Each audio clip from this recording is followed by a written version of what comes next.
Welcome back to Inside the Middle East. It's in the morning now, at a Beirut institution called Cafe Yunus. It was originally founded in 1935 in another part of the city and has been in the same family for 3 generations. Here, they roast and grind their own coffee beans, and over the years, they've developed a very wide selection of beverages. Well, coffee, of course, is a mild stimulant, and many people use it to perk up. But in Yemen, as Ben Wiedemann now reports, it's all about cut.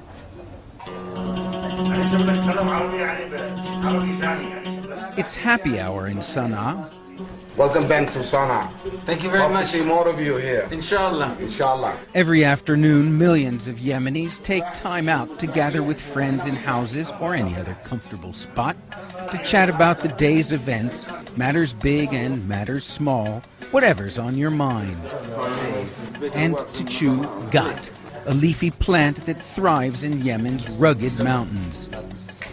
So this is the cut that we chew in Yemen.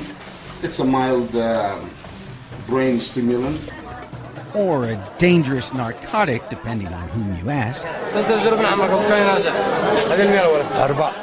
Consuming ghat is legal in Yemen, but it's banned in many countries in the Middle East, as well as in the United States.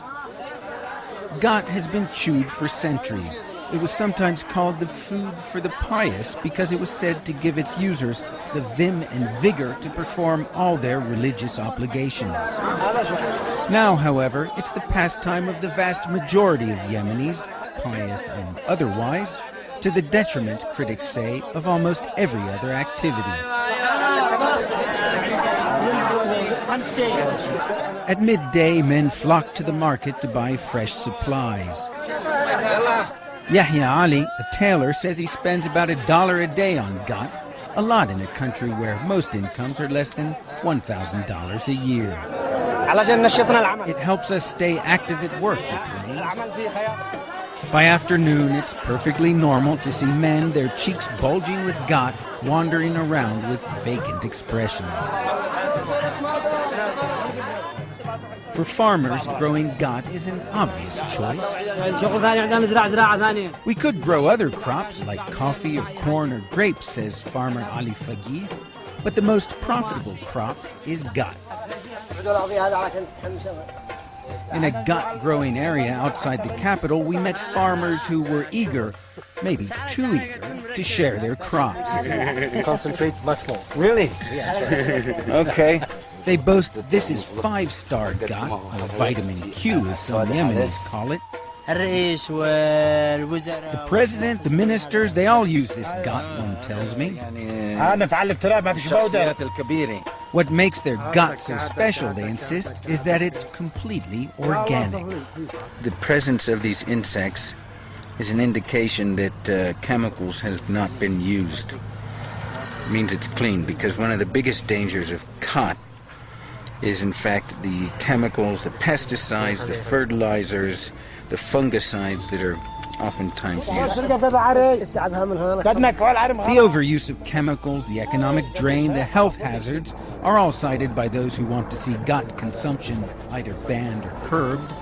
Professor Mansour Adhubani from Sana'a University readily admits there's a downside to ghat, but warns it's no easy feat to change a very old habit.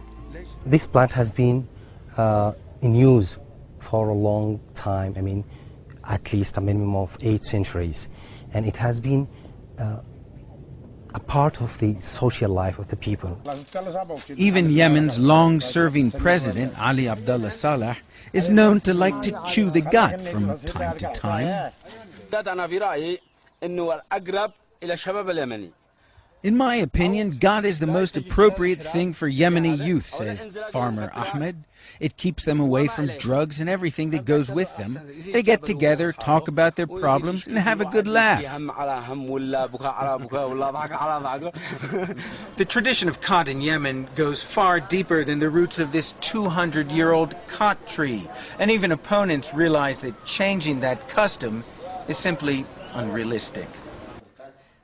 Abdullah Zalab leads the campaign against abuse of ghat, but readily admits he himself occasionally partakes just to avoid being the odd man out. نخفف أو نقف. We're against the dangers of gat. Not gat itself, Zalab says. It's a plant like any other. It's like coffee or tea. But we're fighting against the time wasted in consuming it, the way it's consumed, and the dangerous effects of the use of pesticides. The World Health Organization's Muna al-Mudhawi doesn't beat around the bush when listing gat's negative effects. Qat is very bad for the gastrointestinal system. Either that's for oral health, either for stomach and kidneys, and for sure for the liver also. The other health effects is on hypertension and blood pressure. So people who have high blood pressure should stop chewing gum. Maybe they should, but the weight of history suggests it may take many years for Yemenis to give up such a cherished pastime. Love gat or hate gat, Yemenis will probably be ruminating its pluses and minuses for years to come. Ben Wiedemann, Sana'a, Yemen, for Inside the Middle East. And that is your look inside the Middle East, coming to you today from Beirut in Lebanon.